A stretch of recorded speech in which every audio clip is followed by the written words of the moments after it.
Hello and welcome to another video, and on this episode I'm going to be talking about if anime reviews are dead.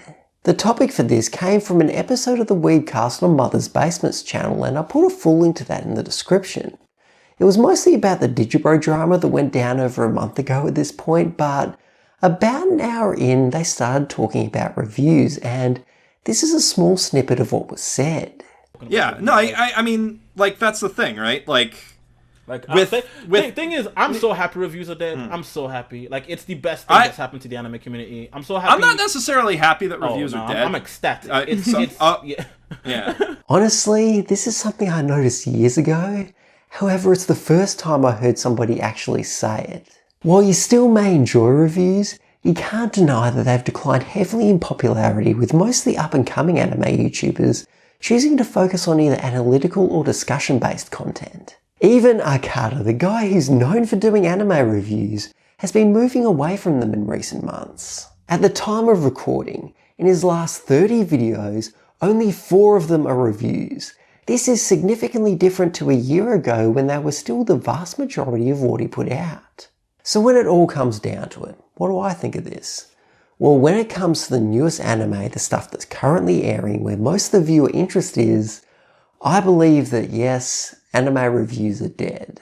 The reason why I came to this conclusion comes down to how anime is released and how it differs from other forms of entertainment. For example, when a movie comes to cinemas, the entire product is brought out all at once, so even an amateur critic can go out day one, see the film, get a comprehensive review out within the first week, and this will be useful to people that are still on the fence. Anime, on the other hand, is released gradually at the rate of 1 episode per week, so it usually takes at least 3 months for the entire show to be broadcasted, and by that time, a review is going to be almost pointless, since most of the people that were interested in that series have already figured out whether or not they'd enjoy it through scouring various social media sites and forums. This is a point that they made on the Weebcast as well.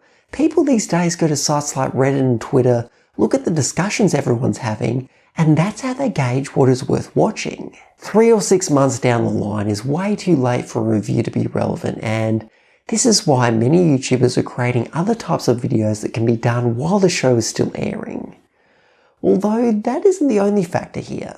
Analysis and discussion videos have certain qualities that keep them appealing to the viewer regardless of when they're released. With an analysis of things like character design or scene composition, you can learn something new about a series or the industry as a whole, making you more intelligent, or at least making you feel more intelligent. With discussion videos, you don't just get to hear the YouTuber's opinion, you're encouraged to post your own opinion in the comments. Then other people reply, everybody starts interacting, and it's fun. It's fun to talk about things that you love. But with reviews, it's just, here's what I think, hopefully it's helpful to you, and outside of those first few weeks, it's not going to be helpful for the mainstream YouTube watcher. However, that doesn't mean they're useless. There are 2 situations where I think they still have a reason to exist. When you're talking about a niche anime that was initially passed over, or when you're talking about an old anime from over 5 years ago that many of the newer fans of the medium might not have seen. These are shows that they're either not discussing on Reddit anymore, or they never discuss them, so in that case, you can upload a standard critique going over the story, characters, visuals and sound, and this will provide somebody with information on all the aspects of that series, which is something that a lot of these other video styles don't do, since they usually focus on one specific aspect. By covering an obscure show in its entirety, this will be very helpful for someone who's deciding whether or not they should check it out. While they may not be commercially viable anymore, reviews still have their place in the anime community. They can give exposure to those amazing series that for whatever reason have been overlooked.